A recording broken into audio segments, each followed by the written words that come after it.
Então, vamos fazer uma oração agora para a gente iniciar o nosso estudo do capítulo 28 ao 35 de Isaías. Feche seus olhos, meninas. Querido Pai, maravilhoso Deus, poderoso, obrigada, Senhor, porque o Senhor tem estado conosco durante a semana e aqui estamos mais um sábado para estudar a Tua Palavra. Como é bom, Pai, a gente estar em comunhão, crescendo em graça, buscando. Nos ajude, Pai, estarmos aqui perseverando no estudo da Tua Palavra e seja também com as meninas que não estiveram aqui. Toque no coração delas, Pai, para que elas não desanimem do estudo, mas que elas possam perseverar. Peço em especial pela Marcinha, pela Pri, pela Aline, Pai, que o Senhor possa tocá-las e chamá-las, dando de novo reacendendo, Pai, a chama do estudo. E em nome de Jesus, nós te pedimos especialmente para as que estão aqui, nos livre de todo mal. Amém.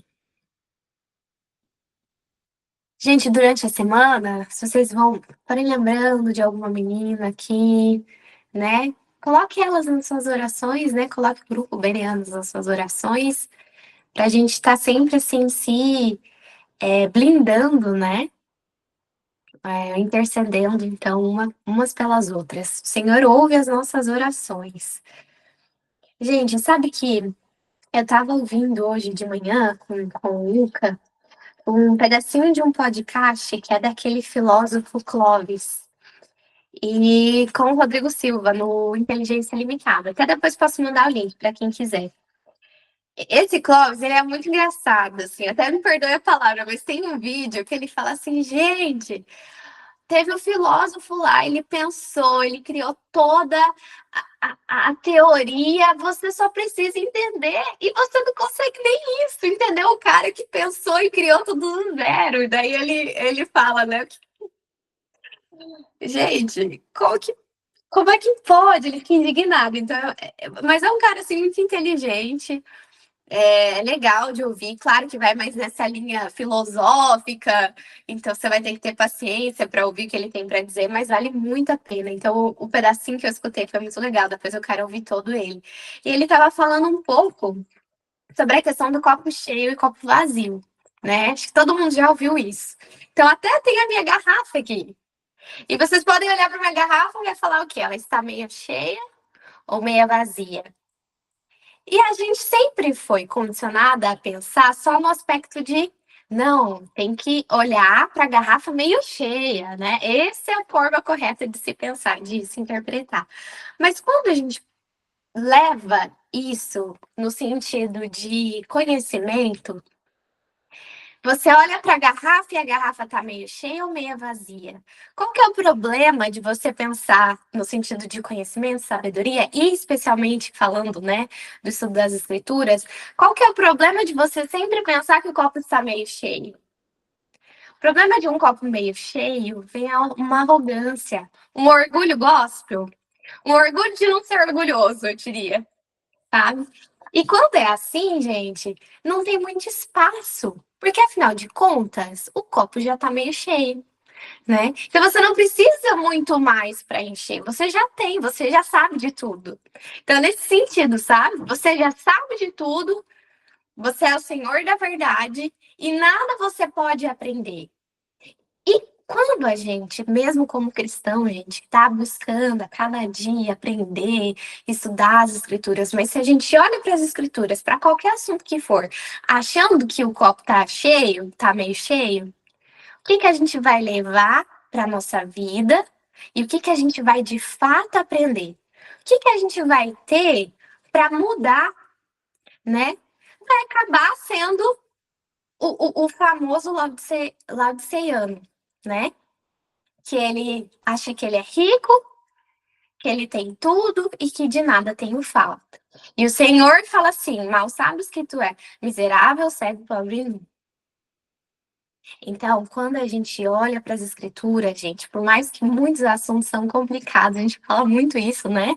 Uma das questões que eu quero trazer para vocês aqui é Não ter problema de falar de assunto polêmico, não ter problema de falar de ideias que são divergentes. Pensando que a gente não está aqui para debater, mas a gente está aqui com o mesmo objetivo, né? De estar mais perto do Senhor, conhecer mais a palavra de Deus, e nisso vai ter um choque de ideias. Vai ter, muitas vezes, assuntos que vão ser difíceis de conversar, mas a gente precisa. E sempre, né, com essa postura de humildade. E é muito interessante, eu tenho falado isso, porque o que que acontece? Esses capítulos, e eu vou trazer mais uma forma de conversa, porque de novo, né, do 28 ao 35, eu não quero que fique muito maçante pra gente. Eu acho que caiu aí isso. Eu não quero que fique muito maçante, então eu vou trazer alguns. Voltou. Vou trazer alguns versos e aí, né, depois eu vou abrir para vocês comentarem, tirar as reflexões também, para que não fique assim tão pesado, tá bom? É, igual, se eu comentar aqui se eu deixar de comentar algum verso que vocês na leitura acharem interessante, vocês me falem, a gente volta e assim a gente vai seguindo, tá bem? Então, gente, olha só, né? A repreensão que a gente vai ver nessa série do 28 a 35 é uma reprovação para quem para os arrogantes, né? Para aqueles que são soberbos. Porque isso sim é uma pedra de tropeço, inclusive para o povo do Senhor. Então, o povo do Senhor, ele tinha muito essa atitude. O copo está meio cheio, eu não preciso de nada. E não é muito diferente dos tempos de hoje para os tempos de Israel. Para o tempo que o povo ainda era um povo que, né, estava ali de pé, com toda a sua estrutura organizada nos tempos bíblicos, né? Então, olha só, essa questão da arrogância é o que a gente vai ver especialmente nesses capítulos.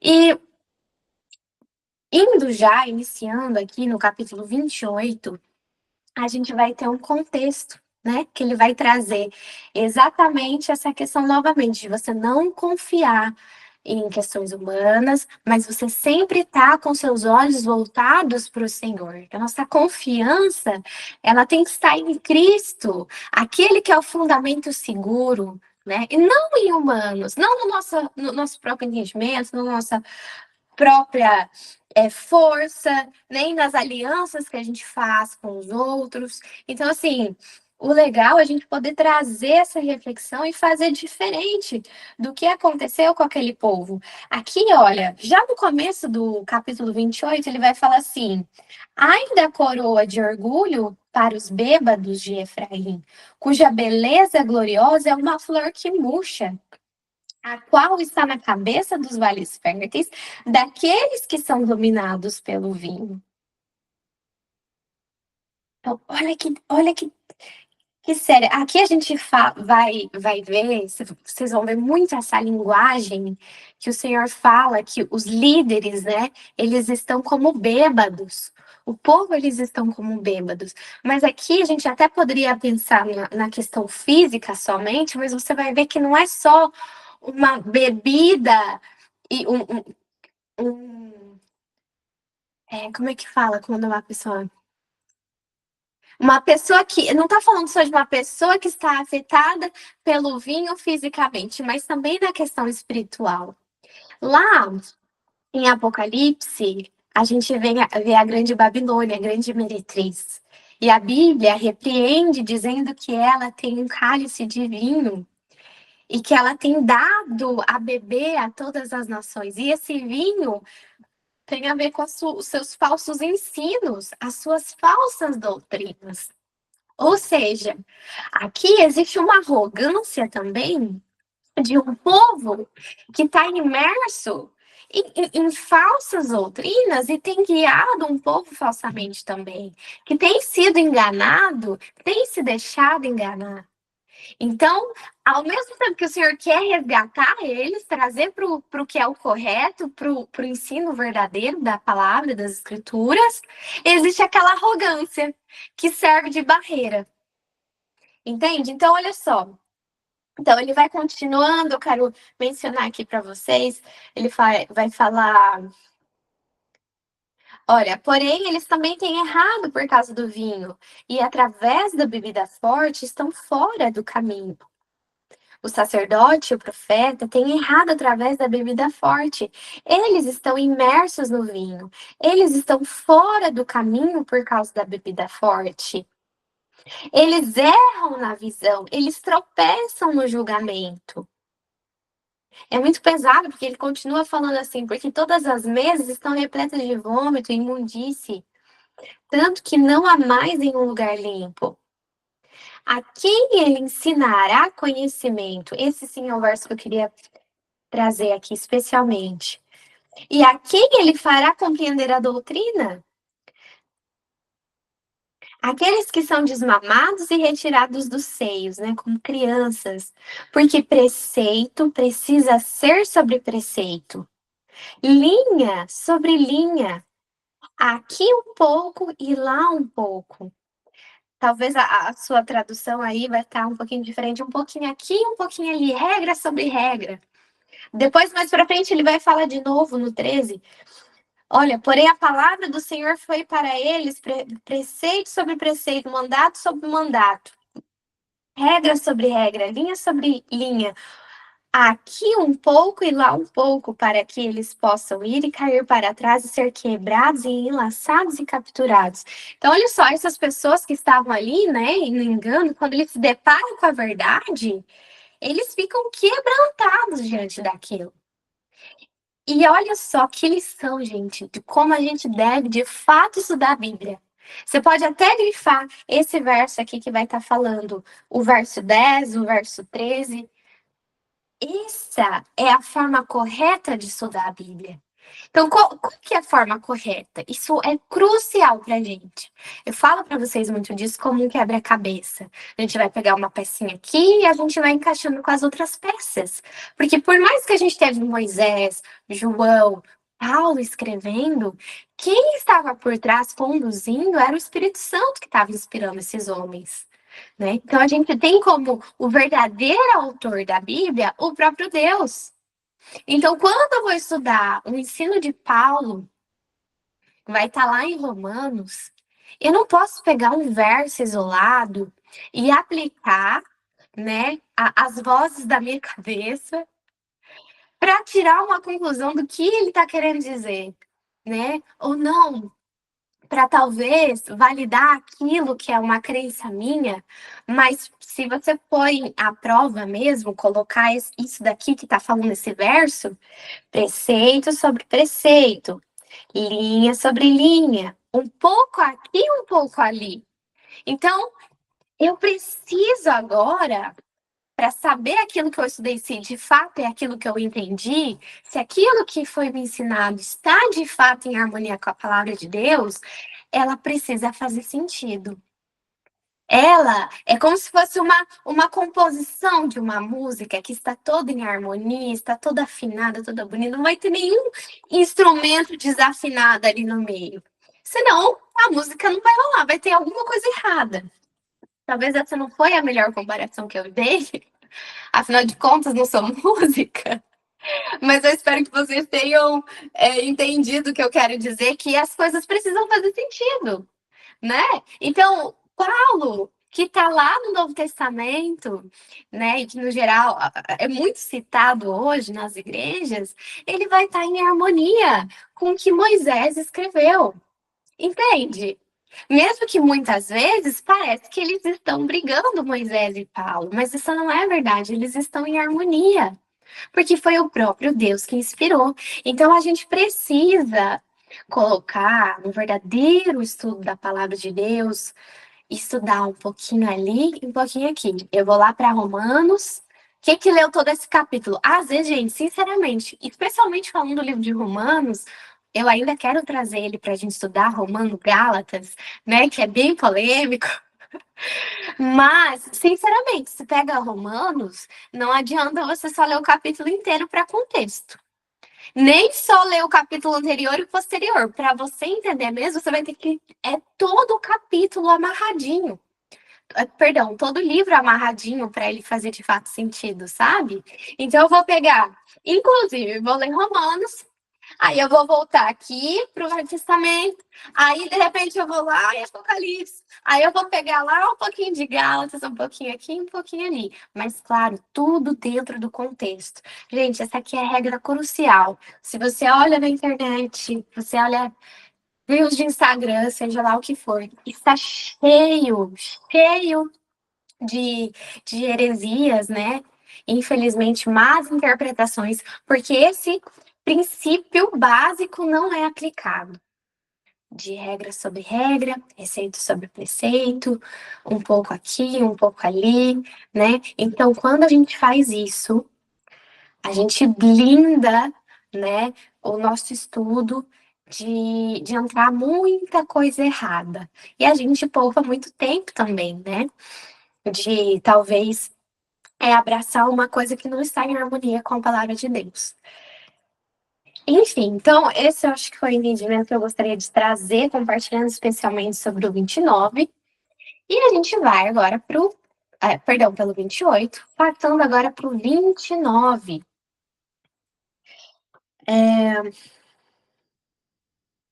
De novo, olha só. De novo, a questão, a gente vai ver da questão da bebida forte que eu falei para vocês. Que o Senhor traz uma repreensão. Ai, da bebida forte. Ai, daqueles que estão embriagados com vinho, etc, etc. E aí a gente vai ver aqui justamente o que eu falei para vocês, que não era só uma questão de vinho literal, mas sim, olha, no capítulo 9 vai falar: parai vós mesmos e espantai-vos, gritai em vós e chorai. Eles estão bêbados, mas não com vinho. Eles cambaleiam, mas não por bebida forte. Então, olha só, eles estão. Quer ver? Olha só, eu vou pular agora para o verso 13, tá? Do capítulo 29.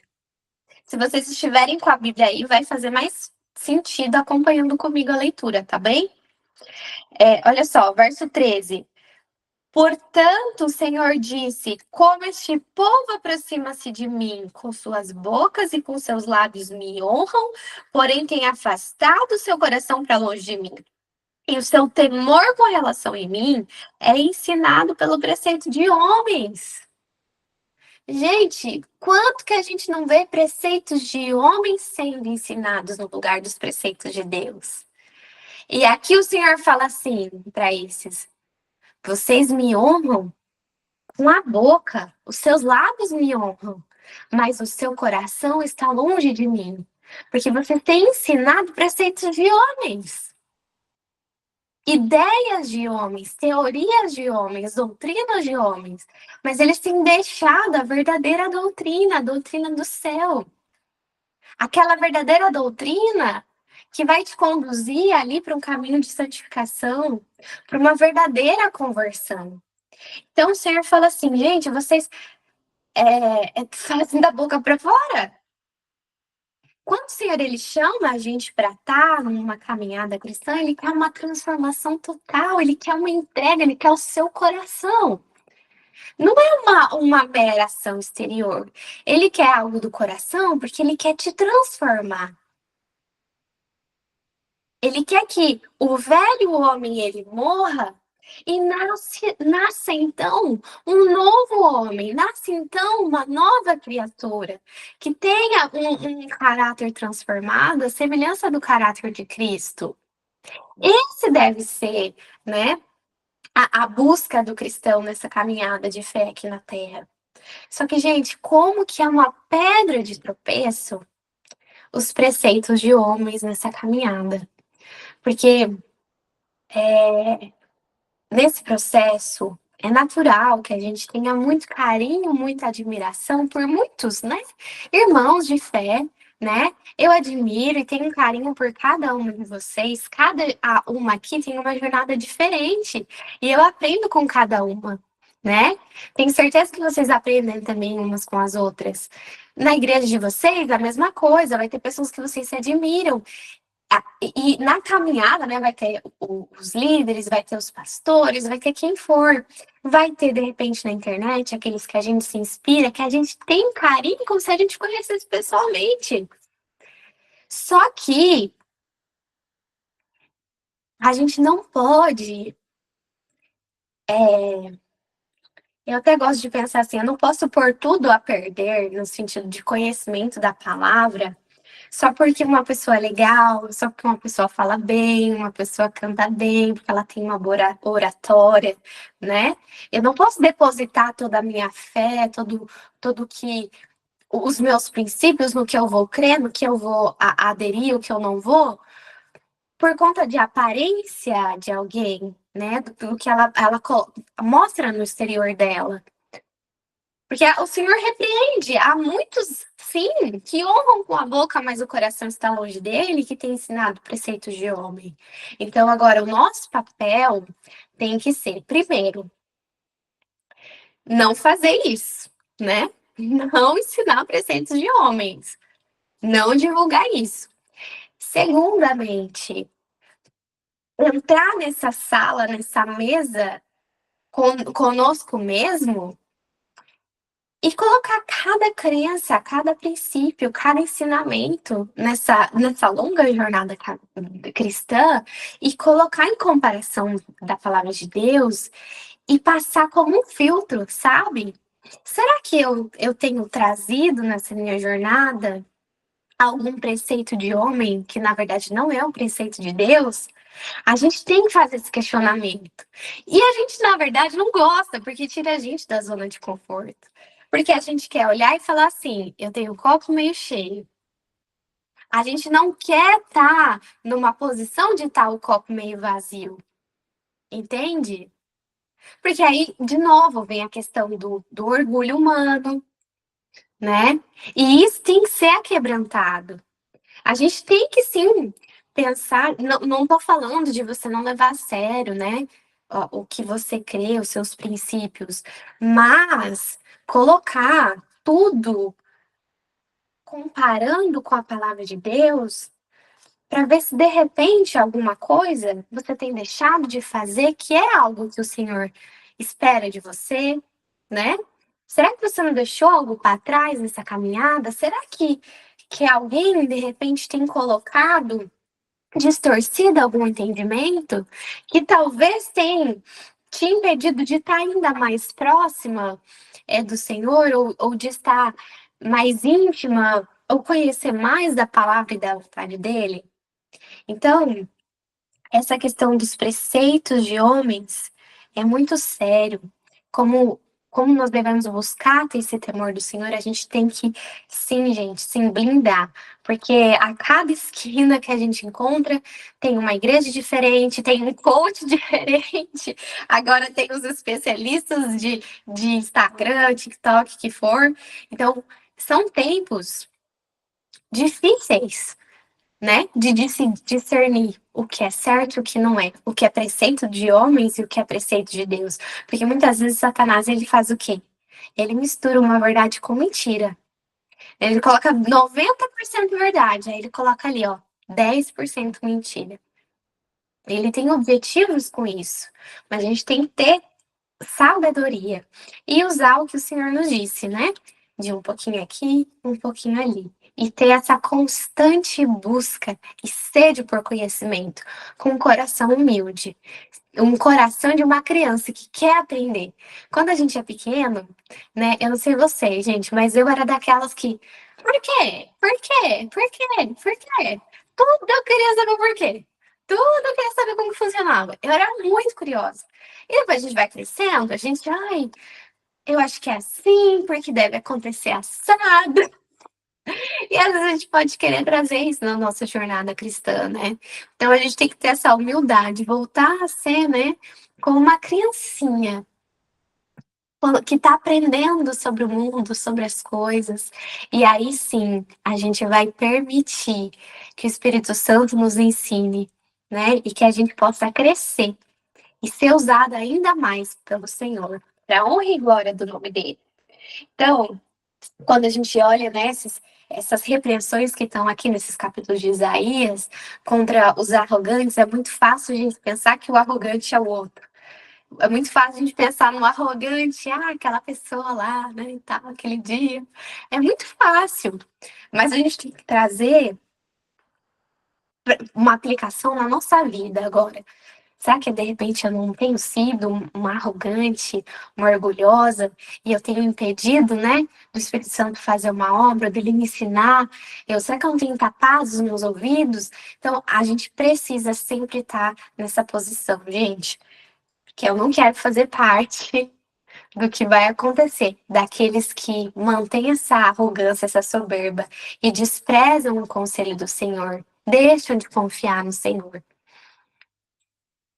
No capítulo 30, a gente vai ver assim, olha, ai dos filhos rebeldes, diz o Senhor, que recebem conselhos, mas não de mim, que se cobrem com uma capa, porém não no espírito, para que possam adicionar pecado a pecado. Olha que sério isso. Ai dos rebeldes, aqueles rebeldes que se aconselham, mas não do Senhor. Colocam uma capa, mas não do Espírito Santo. E assim eles vão acumulando pecado após pecado.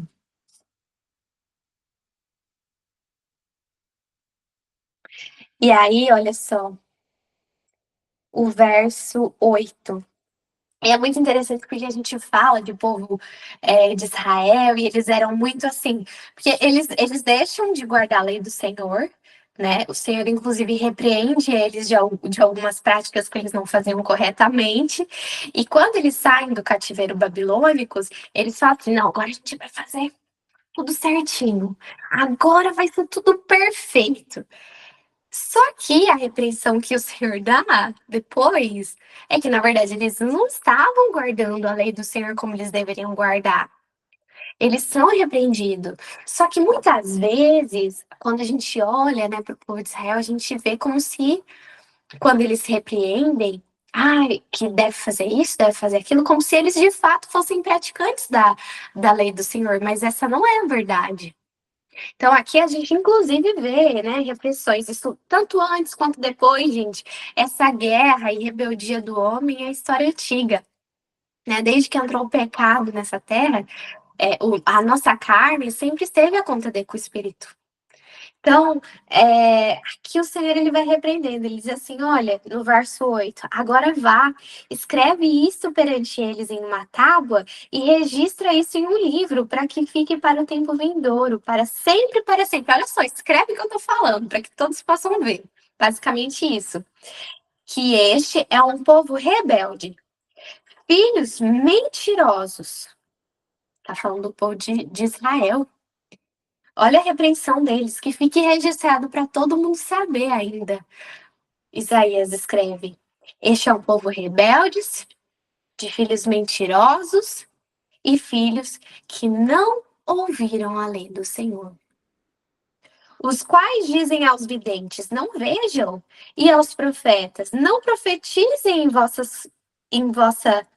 em nossa direção coisas corretas. Falam para nós coisas suaves, profetizem enganos. Saiais vós para fora do caminho, desviei-vos vós para fora da verdade, da vereda. Fazei o santo de Israel parar de estar diante de nós. Então, olha só, gente, olha que sério que é isso. Um povo rebelde, um povo mentiroso, um povo que não ouve a lei do Senhor, o que diz assim, olha, não profetizem as coisas corretas, porque vocês lembram que toda vez que um profeta vinha, o profeta falava, gente? O profeta falava o que o povo queria estar ouvindo. Olha como você é lindo, como você faz tudo corretamente. Ai, que legal. Não, gente, o profeta vinha puxando a orelha de todo mundo.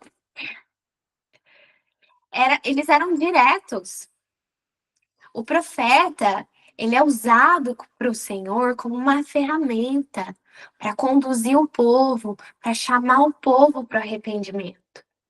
E a verdade é, gente, que o povo não quer ouvir isso mais. Existem muitos lugares que as pessoas vão por quê? Porque vão chegar lá e vão ouvir só o quê? Amor, amor, amor, amor. Mas esse amor que é apresentado não é o verdadeiro amor, o amor que Cristo oferece. Porque esse amor que mascara o mal, que mascara o pecado, gente, esse amor não é o verdadeiro. entende? O verdadeiro amor, ele vai te chamar para arrependimento. Ele vai te chamar para uma mudança de vida. Ele vai te chamar para fazer diferente. E os nossos ouvidos têm que estar abertos para isso. Tem um sermão que eu já ouvi uma vez e ele é incrível. Ele fala assim: Eu quero minha igreja de volta. Em inglês. É o título. Eu quero minha igreja de volta. Porque hoje a gente tem trocado os púlpitos por palcos de shows. Quanto mais, quanto melhor cantar, quanto melhor for a iluminação, melhor. Se a música é legal, eu vou estar lá. Mas se eles estiverem, de fato, pregando o evangelho, se arrependam, aí eu não quero ouvir. Aí é chato. Eu quero ir para a igreja e eu quero ouvir, então, a música que eu quero ouvir. A música que é boa para os meus ouvidos. Que faz meu coração bater mais forte, que faz talvez eu chorar. Só que depois, do final, eu volto para casa com o coração vazio, não mudou nada. Foi o quê? A música usada, não sei se vocês sabem, mas muitas músicas têm um efeito hipnótico na gente. E aí repetem 3, 4 vezes o refrão, o tipo dos instrumentos utilizados também. E aí você fala assim, uau, que culto maravilhoso. Mas te desativou a tua capacidade de considerar o que de fato foi pregado depois, sabe? De validar, peraí, será que isso é assim mesmo e tal? Como a música ela acaba tendo esse efeito hipnótico, e a gente vai falar um pouquinho mais sobre isso, é como se desligasse, o teu cérebro fala bem assim, não, é assim, assado, agora eu não preciso processar muito. Depois vem a informação, você diretamente absorve, sem ter aquele pensamento crítico do que está sendo dito. E isso tem sido usado muito, são técnicas que atraem milhões. Inclusive, esses tempos atrás, teve uma cantora no Brasil que ela falou, olha, estão usando isso na igreja fulano de tal, técnicas de PNL, técnicas de hipnose, etc. Bem interessante. Coisa assim, gente, que fala sério, eu e você que só quer ir para a igreja, louvar a Deus, agradecer, né, ouvir a palavra, a gente não tem muita ideia dessas coisas que acontecem. Mas o que eu quero dizer? A gente tem que buscar o verdadeiro evangelho. O verdadeiro evangelho, ele vai confrontar a gente. Quando a gente busca um lugar e estar na casa do Senhor, que a gente não seja atraída para o lugar que nos agrade somente e massageie a minha carne, mas que o louvor que seja cantado lá seja o louvor que agrade ao Senhor. Será que o louvor que a gente tem oferecido para o Senhor é de fato o louvor que ele quer ouvir? É de fato o tipo de louvor que ele se agrada? Você entende? Porque o Senhor é muito específico. A gente vê isso, por exemplo, com as roupas, né, dos sacerdotes. Ele fala assim: olha, vocês têm que fazer dessa cor, vocês têm que ser assim, vocês têm que ser assado. Você acha que o Senhor não se importa com a música que a gente oferece para ele? Ah, claro, a igreja tem que ser um lugar que a gente tem que oferecer o melhor. Tem que ter a melhor iluminação, sim, tem que ter a melhor. Tudo que a gente tiver que oferecer de melhor para o Senhor, sim. Só que se isso for feito, gente, com o único objetivo de me entreter, tá errado. Então, esse pastor, ele vai falar, né, só para finalizar essa questão do comentário do sermão que eu estava falando, ele vai dizer assim: Eu quero minha igreja de volta. Sabe aquela igreja, gente? Aquela igreja, quando, por exemplo, nosso amado Jesus estava no monte, falando, gente, ele estava no monte. Você acha que essas pessoas elas estavam sentadas aonde? No chão, né? Quando teve os 5.000 que foram alimentados depois, onde que eles estavam sentados? Eles estavam ali para ouvir a palavra de Deus. Então, essa simplicidade do evangelho a gente tem que voltar a buscar, sabe? Deixa eu ver os comentários aqui de vocês. Uhum. Inclusive, tem louvores que eu não louvo. Tem letras que não tem Deus, não tem palavra. A professora Shiva fala muito sobre música secular e também dos louvores. É verdade, a Sarah Shiva fala muito, né? E tem muito essa questão de não ser só letra de música. tem muita questão de ser a melodia, gente. Eu acho que a Ana viu, porque eu falei com ela esses dias sobre. Eu acho que eu falei com você, amiga. Porque era um cara que ele era da Umbanda, alguma dessas religiões. Ele tava falando assim, gente, não adianta. Vocês estão lá falando de Jesus, mas o ritmo que está sendo usado é o ritmo para adorar. Aí ele fala lá qual é o nome do Exu, que eu não lembro o nome. Então, muitos ritmos, gente, são usados para invocar algumas entidades. Então, quem estuda música muito a fundo, tem alguns documentários da internet que falam muito. Tem um incrível, incrível, que se chama o Dilema da Distração, ele fala muito nisso, que existem ritmos que são usados para invocar entidades. Não importa se está falando de Jesus, Jesus, gente. E a gente tem que se atentar para essas coisas também, né? Olha só, o compositor secular ganha compondo louvor. Não existe campo neutro das músicas, é verdade. Ou é do cão ou é do senhor. O cão não precisa falar dele em si. A Sara fala muito, é verdade. A Sara fala muito, ela tem experiência, né? Quem é da música entende muito mais quem é mero. Né? A gente só escuta, mas quem é da música pensa em toda na questão da composição da letra, vai colocar o ritmo aqui, sabe o efeito que dá. Tem muito nisso, muito isso, é muito sério. Coreografia que tem gestos que invocam o inimigo. Nossa, muita coisa, gente. A gente tá numa guerra real. E às vezes eu acho que a gente é tão inocente. A gente acha que tá no jardim da infância, sabe? Quando na verdade a gente tá na maior guerra acontecendo. A gente só não consegue contemplar com os nossos olhos. Né? Falta discernimento espiritual. A gente tem que clamar por discernimento espiritual, gente. Clamar, pedir, orar. E o Senhor, ele fala o quê? Para aquele que pedir, vai receber, não é isso? A palavra de Deus nos promete. Eu vou avançar aqui um pouquinho mais. Então, ele vai falar dos filhos rebeldes. Deixa eu ver se tinha alguma coisa aqui. Eu achei lindo, porque no verso 30 ainda, ele traz, né, algumas promessas pra gente, pensando na nova terra, depois que Jesus voltar. Então, você vê que por mais que o Senhor, ele repreende aqueles que são rebeldes, aqueles que são arrogantes, a gente ainda encontra algumas promessas para aqueles que perseveram. Então, a gente vai ler também, né? Olha só, porque o povo habitará dentro de Sião, em Jerusalém. Não chorarás mais. Ele será muito benigno para contigo a voz do teu choro. Quando ele vier a ouvi-lo, ele te responderá. Eu achei tão lindo isso. Tu não chorarás mais, e ele será muito benigno para contigo a voz do teu choro. Quantas vezes você já chorou e ninguém viu?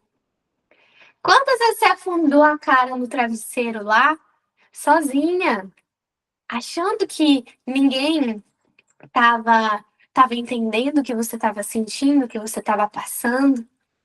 Mas Deus, ele vê. Ele vê cada lágrima derrubada. Ele está ali em cada momento, em cada circunstância com você. E existe uma promessa. Existe uma promessa que uma vez não vai haver mais choro. E mostra também que a gente tem um Senhor que se compadece, que Ele é benigno com a voz do teu choro. Ele é benigno com a voz do teu choro. Ele, ele dá valor para o que você está sentindo, o que você está pensando. Sabe que especial, o Rei do Universo, o Criador de todas as coisas, se importa com uma lágrima que você tem, que você derrama. Sabe como que Deus é bom? E a palavra que continua dizendo, nós temos uma promessa que diz assim: os teus ouvidos escutarão uma palavra por trás de ti, dizendo: este é o caminho, andai nele. Quando vos virardes para a esquerda e quando vos virardes para a direita e quando vos virardes para a esquerda. Gente, a voz do Espírito Santo conduzindo. Quando a gente estuda a palavra de Deus, aqui ele fala assim: ó, esse é o caminho, andai nele. Então vamos clamar por discernimento espiritual, vamos clamar ao Senhor e Ele vai dar a sabedoria que a gente precisa. Aqui no capítulo 31, de novo, né, ele repreende, ai daqueles, né, que confiam em cavalos, que confiam em carruagens, né, porque eles são fortes, porque eles são muitos, só que não olham em direção ao Santo de Israel e nem buscam o Senhor. Ai daqueles que confiam nas suas riquezas, que confiam nos seus próprios conhecimentos, mas não buscam o Senhor. E até, eu lembro que eu falei para vocês que vai cruzando os versos, aqui eu coloquei Salmos 20, verso 7. É um verso que o meu esposo gosta muito, que fala assim, uns confiam em cavalos e outros em carros, mas eu confiarei no Senhor, né? Olha só que tremendo. É aqui ele tá falando, tá repreendendo aqueles que confiam nos carros, confiam nos cavalos, ou seja, confiam, né, no poder, na força, no que está ali ao alcance, mas esquecem do Senhor. E aí, no salmista fala assim: uns confiam em carros, uns confiam em... Mas eu vou confiar no Senhor. É uma escolha sua. Qual vai ser a sua escolha?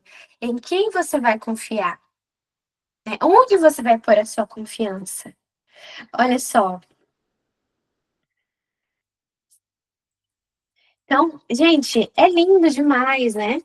Eu tenho, eu tenho passado, eu acho que tem sido mais tranquilo, né? Eu fazer dessa forma os capítulos. Eu espero que vocês estejam aproveitando. A gente está quase finalizando. Vamos aproveitar e terminar? Quem não conseguir concluir com a gente, tudo bem. Agora é 7h29, eu acho que 7h30 agora, acho que 7h45 a gente já terminou. Ele vai continuar, então, trazendo, né, ali, capítulo 31, falando, então, de uma profecia de livramento, né? Ele vai fazer uma denúncia direta à aliança do Egito, que foi o que eu falei agora, capítulo 31. Cadê? 32. Quero ver um verso do 32. Deixa eu pegar aqui. Ai, isso é tremendo. Peraí. Olha só, no começo do capítulo 32, ele fala assim: Eis que o rei reinará em justiça, príncipes governarão em juízo. Depois, lá no verso 15, existe uma promessa do derramamento do Espírito Santo. Ele fala assim: até o Espírito ser derramado sobre nós do alto, e o deserto ser um campo frutífero, e um campo frutífero ser considerado uma floresta. Relação, gente, só pontuando aqui no capítulo 32, a gente vai para o 33 já, a questão do derramamento do Espírito Santo, né? Então, um pouquinho antes de Jesus voltar, a gente vai ver uma coisa semelhante ao que aconteceu no Pentecostes. Pentecostes é considerado como uma chuva temporã. A chuva temporã, ela vinha para o quê? Para o crescimento do grão. E, de fato, a chuva temporã, ela veio, o Espírito Santo se manifestou, então agora povos de várias nações ouviam as pregações nos seus próprios idiomas, né? Eles ficavam assim, peraí, estou escutando falar em português? Não, eu escuto falar em inglês. Que era uma coisa sobrenatural que aconteceu para o começo, né, da igreja cristã, para o evangelho ser espalhado.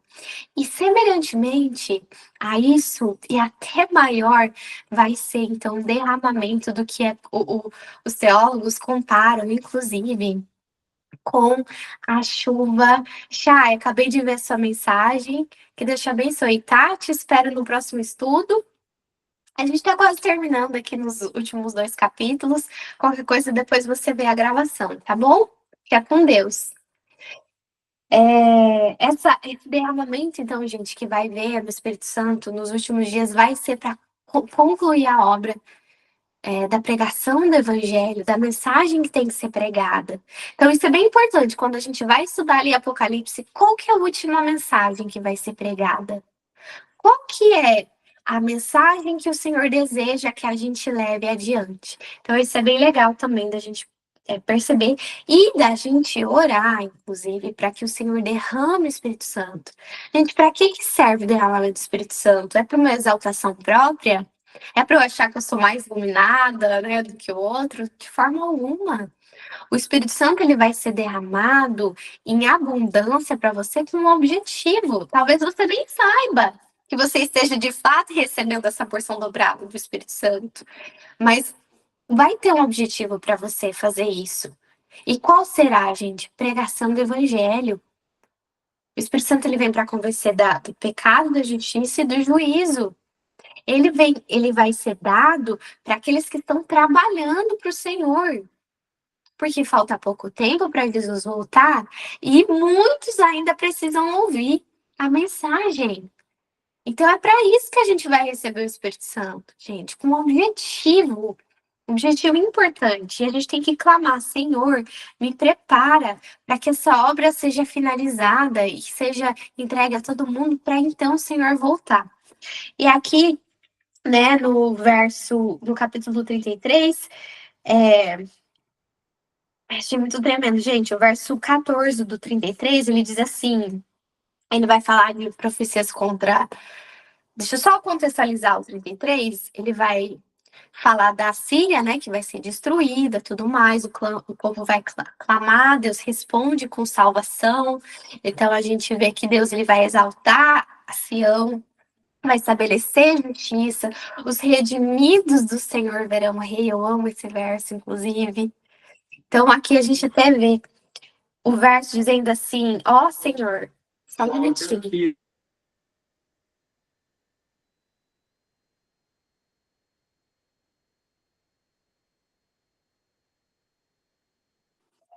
Desculpa, gente, conectou. E agora? Eu desliguei o Bluetooth. Ah, não, tá.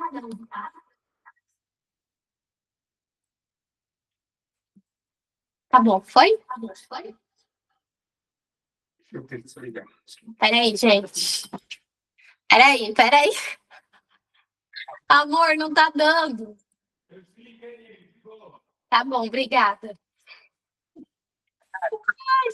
Eu vou cortar essa parte do vídeo depois. Ninguém vai saber. Segredo.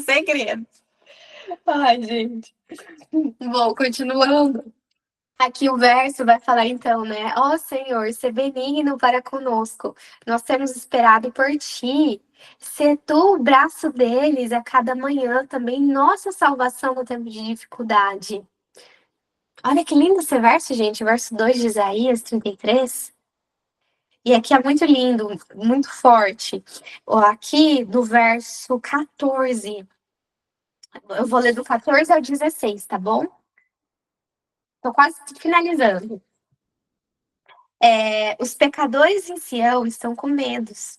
Pavor tem surpreendido os hipócritas. Quem dentre nós habitará com o fogo devorador? Quem dentre nós habitará com as chamas eternas? E talvez você pense assim, tô falando do inferno.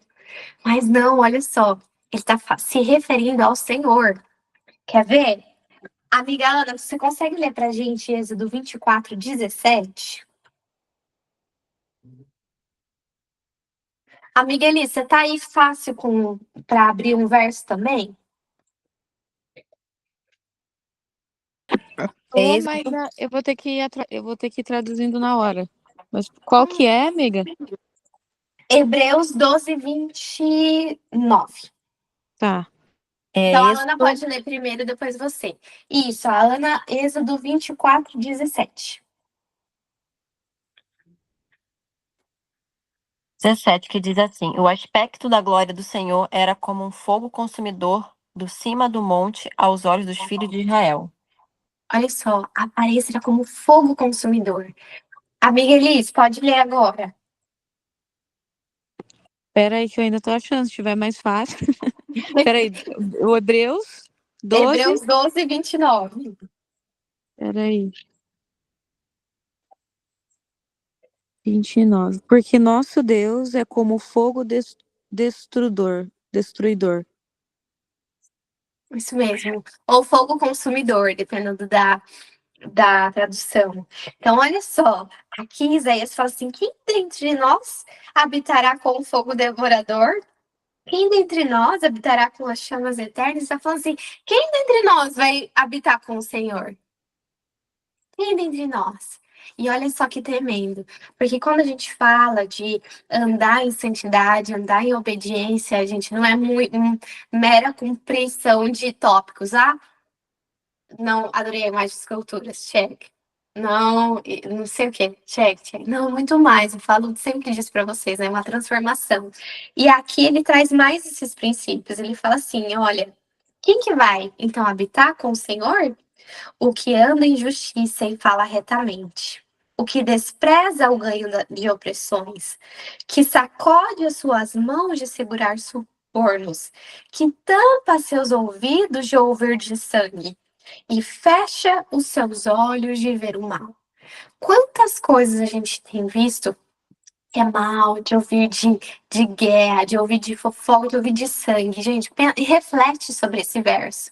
Que isso significa? O que significa ouvir de sangue?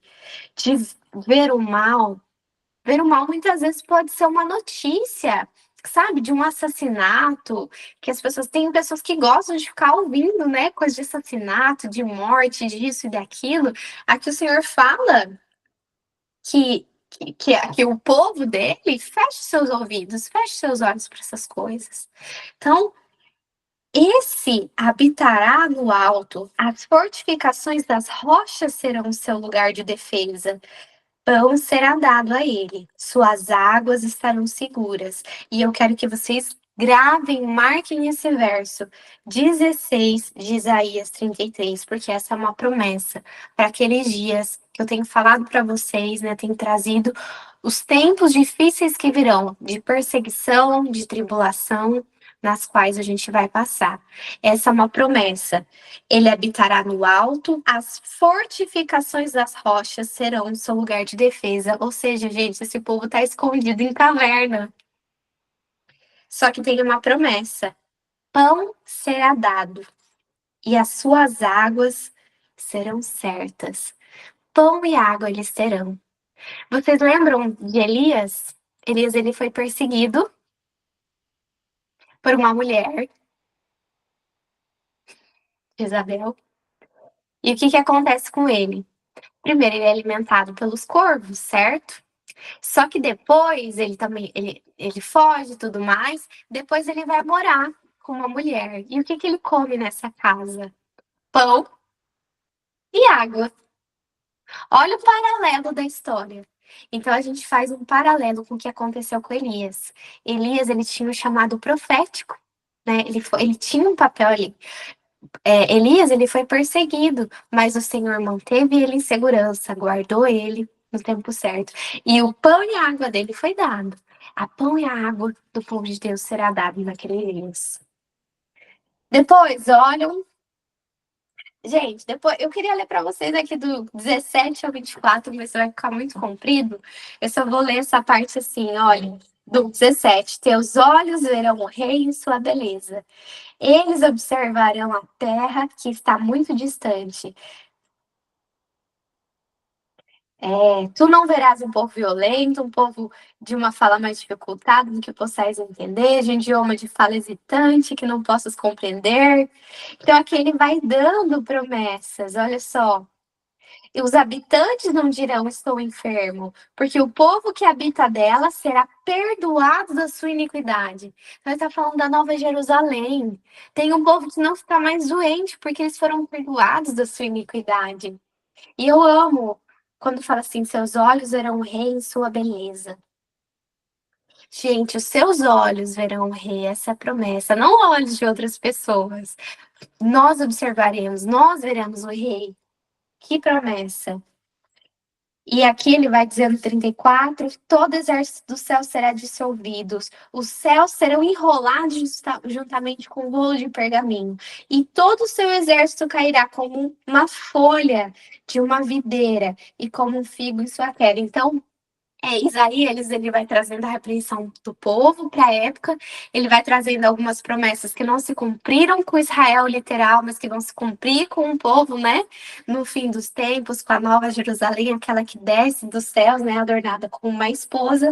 Ele conta do que vai acontecer com aqueles que perseveram, aqueles que de fato vão ver o rei, vão ver o Criador, o rei do universo. E aqui ele fala dos juízos que vão cair sobre as nações. Tem um momento que ele fala assim que o Senhor vai fazer a sua obra estranha Por que que é uma obra estranha, gente? A obra de destruição dos ímpios é uma obra estranha para aquele que é criador de todas as coisas, para aquele que é o doador da vida. É uma obra estranha.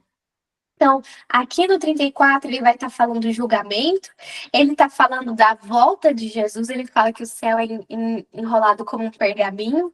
A gente vê isso em Apocalipse 6, verso 14, né? Que fala, João, eis que eu olhei para o céu e o céu se enrolou como um pergaminho. Então, ele está falando da volta de Jesus.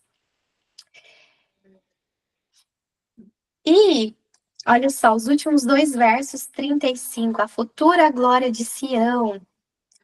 Dizer àqueles que têm um coração medroso, sejam fortes, não temam.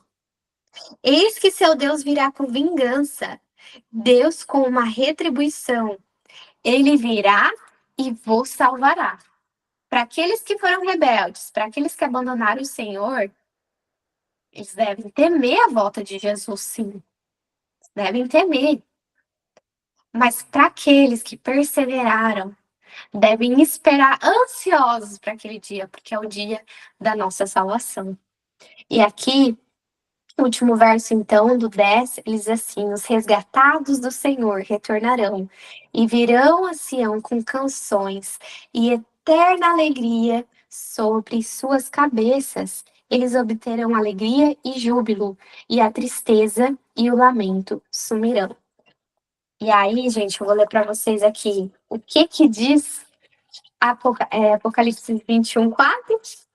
É exatamente isso. E Deus enxugará dos olhos todas as lágrimas, Deus enxugará de seus olhos toda lágrima, e não haverá mais morte, nem tristeza, nem choro, nem haverá mais dor, porque as coisas antigas são passadas. Amém? Assim a gente termina mais essa série de Isaías, né? Lembrando das promessas do Senhor. Como que não vale a pena a gente colocar nossa confiança nas coisas do mundo, mas sim depositar a confiança no Senhor. Se o mundo vai passar, né? Essas coisas.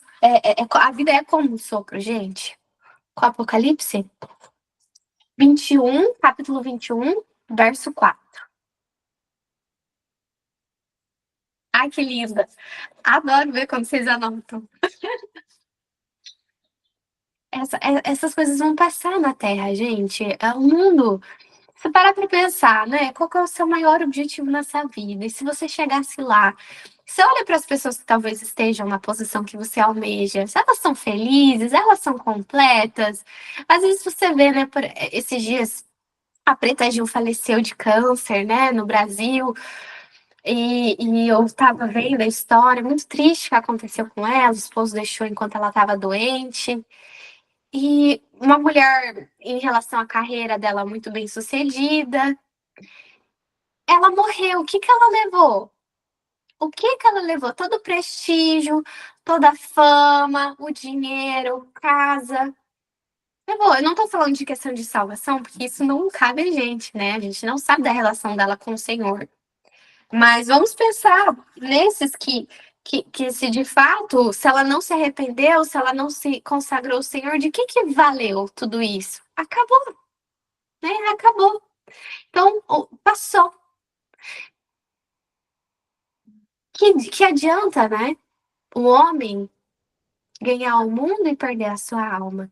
Então, que tudo isso que a gente estudou hoje, tudo isso que a gente viu, seja assim, como uma lição, para a gente sempre ter esse espírito de humildade, de buscar o Senhor, de consagrar, que vale a pena, de pedir a Deus que tira nosso orgulho, a nossa arrogância, que nos dê um coração humilde, porque sim, a gente quer ver essa promessa acontecendo, a gente quer fazer parte desse povo que vai ver o Senhor na sua glória, que vai habitar na Nova Jerusalém, né? A gente quer fazer parte, a gente quer viver essas promessas que o Senhor tem para os filhos dele. Então, louvado seja o Senhor, né? Porque a gente pode estudar, a gente tem liberdade para estudar a palavra dele. Amém? Amém. Querem fazer algum comentário?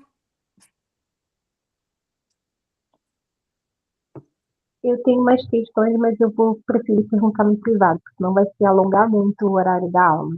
Tá Eu fico bom. com dúvida em alguns momentos. Mas me manda, não esquece.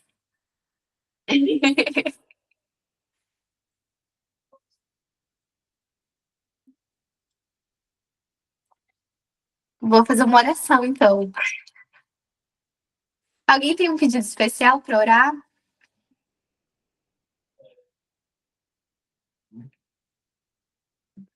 Não? Eu sei que cada uma aqui tem, eu tenho certeza.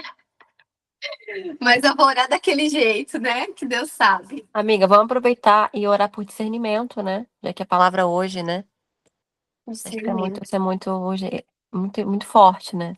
Essa questão. Então, seria um bom momento para aproveitar e orar por discernimento. Amém. Ora pra gente, então. Bem. Pai querido, Pai amado, louvado seja teu santo e poderoso nome, Senhor. Que privilégio estar aqui, Pai, aprendendo da tua palavra, alimentando o nosso espírito, Senhor, não somente o nosso corpo, mas o nosso espírito, nossa mente. Te consagramos, Senhor, esse tempo. Realmente, tudo que aprendemos, Senhor, que possa gerar frutos para o teu reino, Senhor. Que possamos sair transformadas, Senhor, nosso caráter, nosso coração. Não focada nas coisas desse mundo, Senhor, que é passageiro, mas focada, Senhor, no que é eterno, no que é celestial, Senhor. Também quero te pedir, Senhor, também por discernimento por todas nós, Senhor. Uma porção dobrada sobre as nossas vidas, sabedoria. Que possamos andar, Senhor, em santidade, temor, pureza. Pai, em nome de Jesus, seja com cada menina aqui nesse momento, Pai. Também por todos os meninos que não puderam estar presentes, Senhor. Te pedimos, Senhor, em nome de Jesus, te agradecemos, Senhor, em especial a vida da nossa amiga Tawane, Pai.